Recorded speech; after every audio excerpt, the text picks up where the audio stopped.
I'm Laurie Cardoza Moore, and this is Focus on Israel.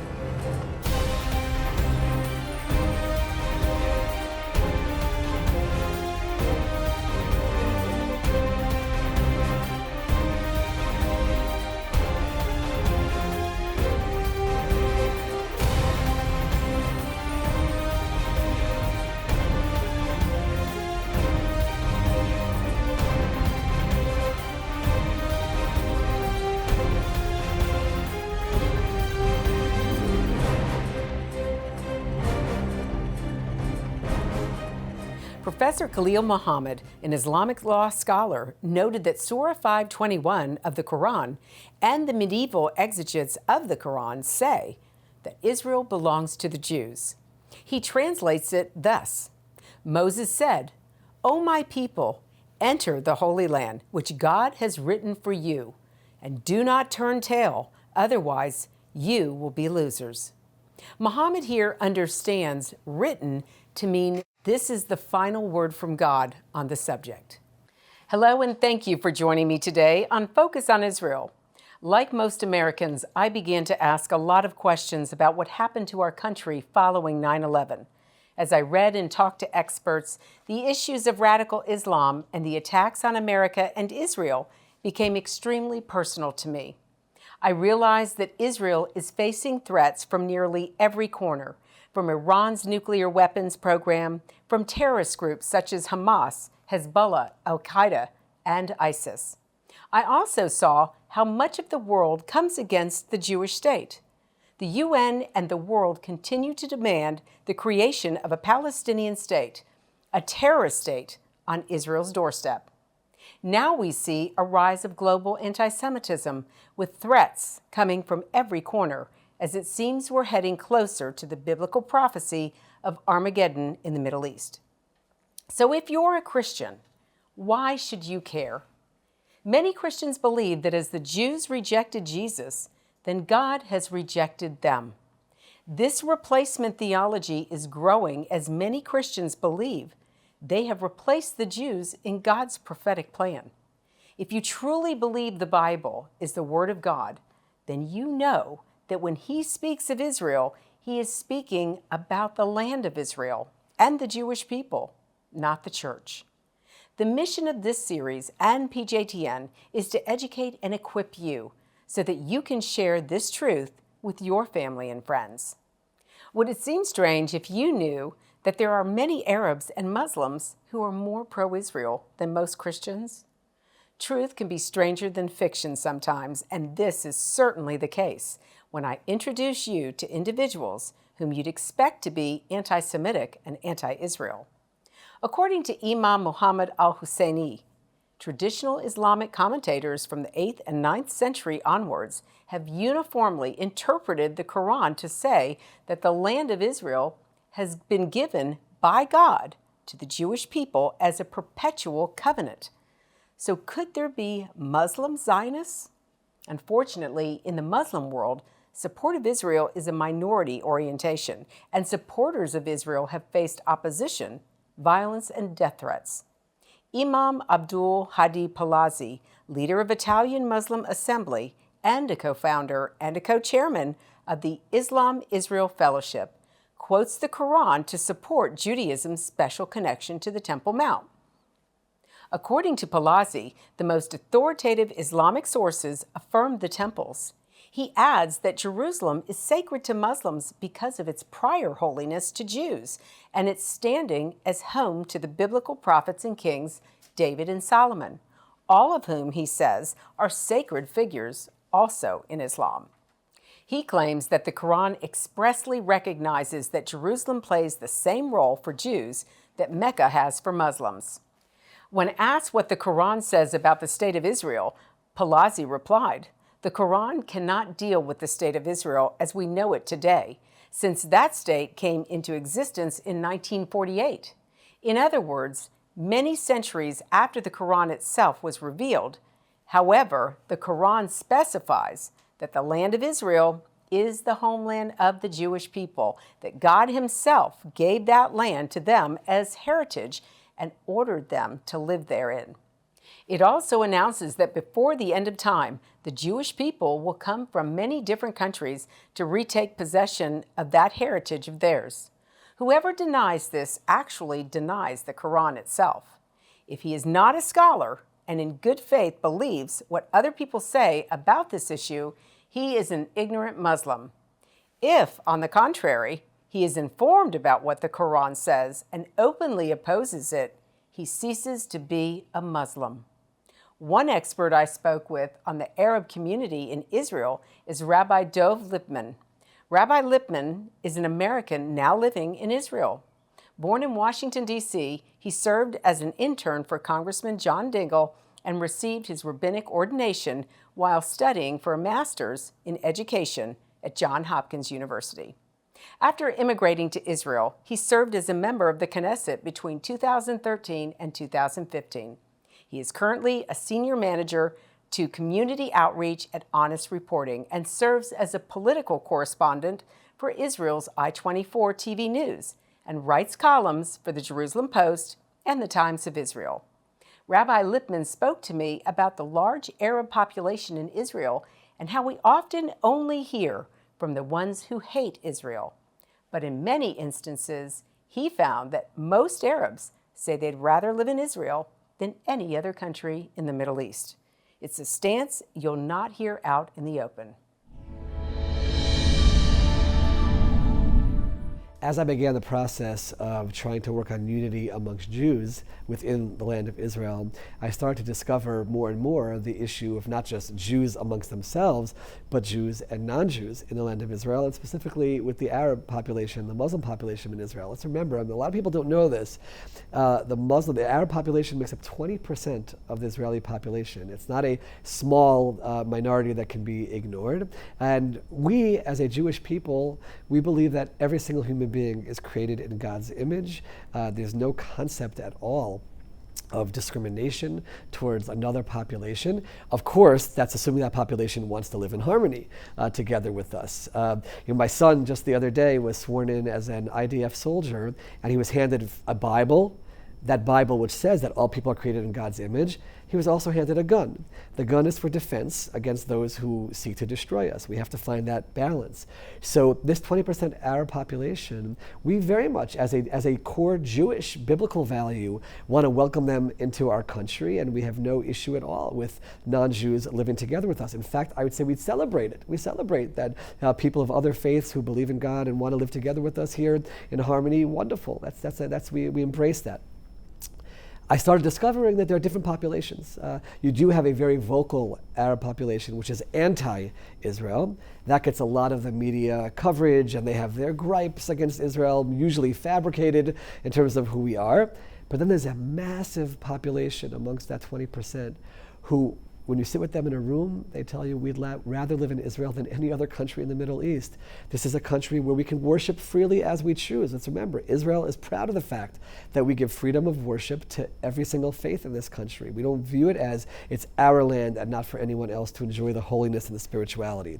They say this is the only country in the Middle East where women have rights, where we have opportunity for education, where we're in a democracy. There are Arab members of Knesset that serve in the Knesset, they're democratically elected, and we embrace that. I very much separate between those who are out to destroy us, those we have no choice, we have to defend ourselves, and those who say, I want to live in Israel, I accept being an Israeli citizen, I accept all the rights that come to me as a non-Jewish, as a Muslim Arab citizen of a Jewish state, and that's very much embraced by them, and obviously we welcome them. So we have to do a lot to break down the barriers to make sure that everybody can feel comfortable in Israel. But that's part of the ideology which I try to speak about and try to reach out to Israeli Arabs and say, come, be part of the state of Israel. Look at all the opportunities that you have in the state of Israel and try to create that unity. If we don't hear moderate Muslim leaders calling for living in peace with the state of Israel, living in peace with Christians in the state of Israel. The voices that you always hear are the extremist voices. These are extremist voices that are violent in nature. They will kill, they do threaten, and the moderate voices sort of have to be quiet in the corner, and you have to try to find them. We have to try to find a way to raise those moderate voices and to give them the courage to come out and speak openly about their rights in the state of Israel, that they'd rather live in the state of Israel than anywhere else, that Israel is the only country in the Middle East that gives freedom of worship to all faiths, gives them opportunity. But at the moment, we don't hear those voices enough, and that's hurting not just Israel, but it's hurting their cause as well. It's hurting Christians in Israel. And this is something where I think all the faiths have to come together and try to find a way to raise those moderate and embracing voices who reject jihadist Islam and embrace an Islam which is moderate and loving in nature. And if we do that, then all three of the monotheistic faiths can work together. Right now, there's an incredible relationship between Jewish leadership and Christian leadership when it comes to these issues. You see that in the United States, you see that in other places around the world. I know that as a member of parliament, we had a Christian Allied Caucus where members of parliament all around the world who were Christian rose up and they stood up for Israel and stood up for the Jewish people in their countries, and we'll do the same for them. You have that relationship. We need to find that leadership in the Muslim community as well and raise those voices. But right now, very sadly, we don't hear those voices enough. Many people don't realize that Arabs make up 20% of the population in Israel. You hear all these terminologies about racism and discrimination and a Jewish state being something which should not be able to exist. 20%, they vote for the Knesset, they have representatives in the Knesset. Absolute democracy. And there are statistics which people just have to know about. 23% of Israeli doctors are Arabs. If I, God forbid, have to go to the hospital for something, there's a very high likelihood my doctor will be Arab, and that's fine. He'll treat me.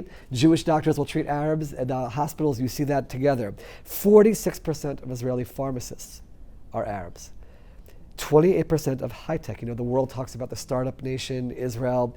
It's not just Jews. 28% of the high-tech students at the Technion in Haifa are Arabs. 73% of the Arabs view Israeli as part of their identity.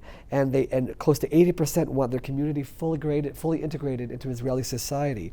Over and over and over again, you see statistics which show that the Arabs have the opportunity to live in Israel at peace with the Jewish Israelis. They just have to choose to do so and be open about it, and then all of these opportunities are available to them. And these are things which the world doesn't hear about. The world will see an image of an Israeli tank and a Palestinian stone thrower, and all of a sudden that's the story of Israelis and Arabs in Israel, or Jews and Arabs in Israel, and that's not the story. That's a situation where we're protecting ourselves, defending ourselves from radical Islamic terror, and that's what we have to do just like the rest of the world. But what's happening within the state of Israel, you see an Arab population which they just say, we no longer have a gripe with a Jewish state. We can live here and embrace it. The sky's the limit in terms of what they can accomplish here. I want to take you to Israel in pictures and film. I want you to see how God's sovereign hand can be seen before our eyes right here in this land. That's why PJTN is offering a special anniversary package that includes a captivating new book and award-winning DVD. Israel Rising is a unique visual story of Israel's miraculous journey from unforgiving desert to thriving nation. Thousands of years ago, the prophet Ezekiel foretold a future time in which the arid land of Israel would come alive for its people. Now this breathtaking book documents the fulfillment of this vision, as rarely seen photographs from the 1880s to the 1940s are juxtaposed with recent photos of the same locations. This book will inspire and captivate you as it illuminates Israel's foretold awakening in a new and unforgettable way.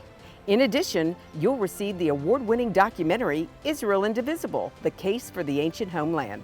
This inspiring film examines the many political twists and turns that make Israel the world's most controversial nation. From Abraham and the Promise to the issues facing the Jewish state today, the film examines the historical, archaeological, legal, and biblical foundations for the modern state of Israel. This is a limited time offer for these two remarkable resources for just a one-time gift of $70 today. Your generous donation will help ensure that PJTN stays on the front lines and in the headlines of all the important issues facing Israel and our Jewish brethren. So please go to pjtn.org today. From studying history, it's very clear that what starts with the Jews never ends only with the Jews.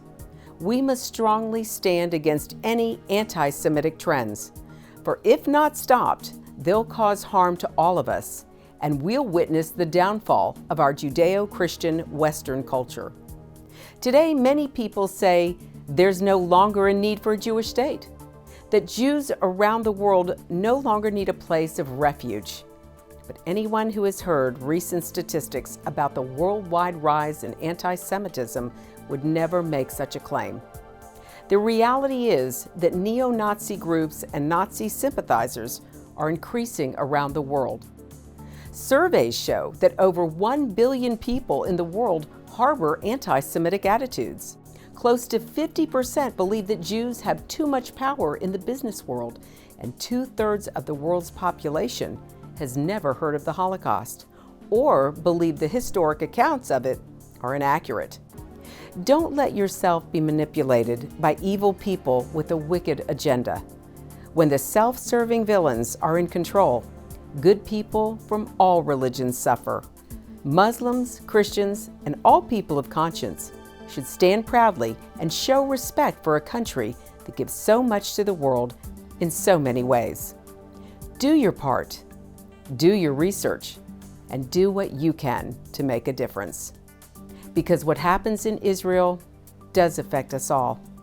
This is not just a Jewish or just an Israeli problem. This is a problem for all humanity, for each and every one of us who believe in freedom and human rights. Learn more about what you can do at pjtn.org. There are many Arabs, Muslims, and ex-Muslims who are backers of Israel and support the Jewish people.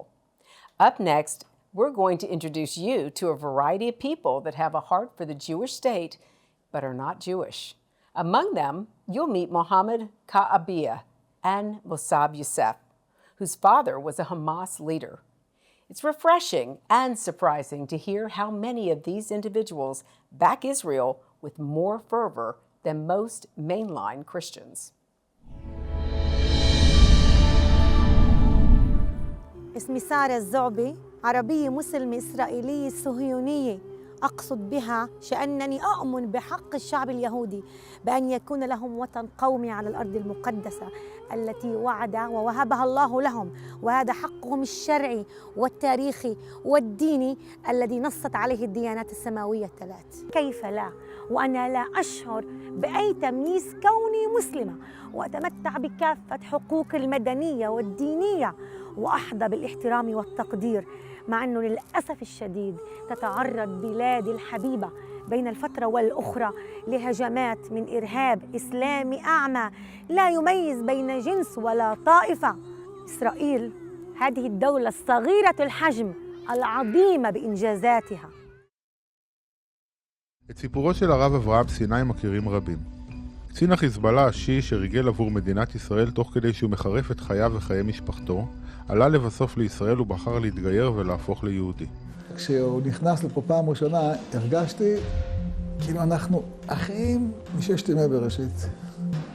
הוא נכנס, הוא היה ערבי ואני יהודי, הוא מעבר לגבול ואני מפה, ובקושי מכירים את השפה. כל כך הייתה לי עוצמה של אהבה, קמתי לכבודו, פשוט קמתי. אנחנו כל כך אוהבים אחד את השני. אנחנו מרגישים ממש, זה חברות לא רק של ה-15 שנים האלה, אלא אתה מרגיש שזה אח. אני יודע שאני באתי לפה בשביל שליחות. זה לא שלי. אני באתי לכאן בשביל לחיות, לא בשביל למות. ושאלתי את הקדוש ברוך הוא למה אתה שומר עליי. פה הבנתי, הוא לא שמר עליי, לא בגלל הקוראן, לא בגלל השייך, לא בגלל שלמדתי שם. הוא שמר עליי בזכות שאני אבוא לכאן. הוא הכין אותי שם בשביל לבוא לכאן. זה אני רואה את זה ככה ואני מבין את זה ככה. הקדוש ברוך הוא רצה אותי כאן, לא שם.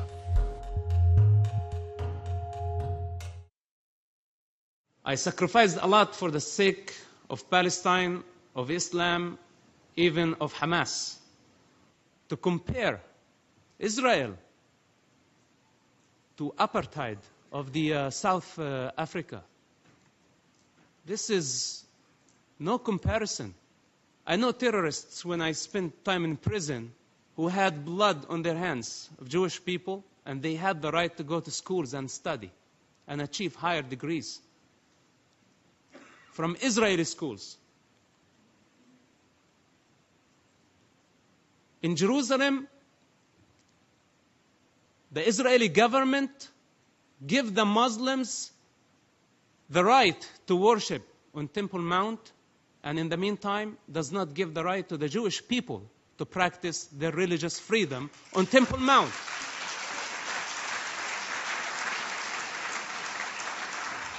Israel is not a dictatorship, and it's not an ideological terrorist organization. There are Muslims, there are Christians, there are Arabs who live in the state of Israel, and all of them serve the Israeli constitution. I think Hamas need to give up their arms. They need to give up their attempt to get missiles and weapons. And at that point, I think Israel has no problem with helping the Palestinians. Israel has been helping the Palestinian education, the Palestinian health systems for many years. And I believe that Israel will not ignore its responsibility towards the Palestinians. If there's anything you can take from my personal story, is that first of all, coexisting is possible. My name is Mohammed Zouabi, and I'm an Israeli Arab, 18-year-old Israeli Arab from Nazareth. Geographically, it's located in northern Israel. Demographically, it's a city that represents Israel's multiculturalism. It's a city where Jews, Muslims, Christians, and many others live together peacefully as friendly neighbors. This diversity, even within families, within small communities, represents what Israel is all about. Now, growing up in Israel as an Israeli Arab, I had the option of studying in Arabic-speaking schools, and I had the option of studying in Hebrew-speaking schools. The very fact that Israel has an educational system for its Arab minority in their tongue language, an educational system that will help them preserve and keep their culture and history, is pretty concrete evidence that Israel is actually helping its Arab community preserve its cultures and identity. Honestly, this respect of other cultures is the Israel I know, and the Israel I defend, and the Israel I love. And that's what I want you to remember. I am an Arab. I am a Muslim, and I love my country. In fact, I'm prepared to die for it, which is why I serve in its army. I don't have to do this. I want to do this, because my country is a special place, unlike another, free, diverse, vibrant. Is it possible to be an Arab and an Israeli? The question became even more difficult when I saw men from my own village wearing the uniform of the Israeli army. Only Jews are required to serve in the military. No one forced these Arab men to join. They chose it. Why? I asked them. Our home is here in Israel, they said. Our home is under attack. Our neighbors in this home are Jews. They are being attacked. We fight together. Today, I am a student at Haifa University. Half of the students are Arab. More than once, I have seen the Palestinian flag being waved at rally or protest on campus. In Israel, you can't do this, because whether you are a Jew or an Arab, you are free. I am the first female Emirati student to study in Israel. I had very anti-Israeli opinions about Israel, as I've been fed information through media and through different sources that were unauthentic. It was 10 years ago when I came across Ofra Hazza singing the Zurmanoti, wa hamadata heylagi, heylagi, Zurmanahoti, wa hamadata heylagi. And when I heard that song and the tunes and the pronunciations of the letters, I got very curious. I wanted to learn Hebrew, and I started the first platform in the Arabian Gulf, which got me to learn more about the culture, which got me to know more Israelis, and then I ended up in the first cultural delegation to visit Israel, where I saw the country. I visited a few places in 6 days, and when I did, I saw the country and I decided this is where I want to do my second bachelor's in nursing. I was very anti-Israel, and I still have tweets on my Twitter from 2011, 12, and 13 that show that. And I have not deleted them just to show the world how you can change your opinion about something after experiencing and getting to know a culture and the country and the people more deeply. Today, I have Israeli friends from different backgrounds, from different religions, and they are very diverse, and I love it. I thought I was going to a war zone. On the contrary, when I arrived, I saw how beautiful the country is. I saw how the diversity of the society here is. I saw the Arabs and Jews sitting together in a coffee shop, drinking some coffee. It was surprising, it was mind-blowing, it really changed my perspective. If you come to visit Israel for the first time, come with an open heart and come with an open mind. Just learn about the people, meet the people, understand how they live. You learn about the history of the place, but when you live it and when you see it, it's very different. So don't miss the experience and don't miss the opportunity to come to Israel.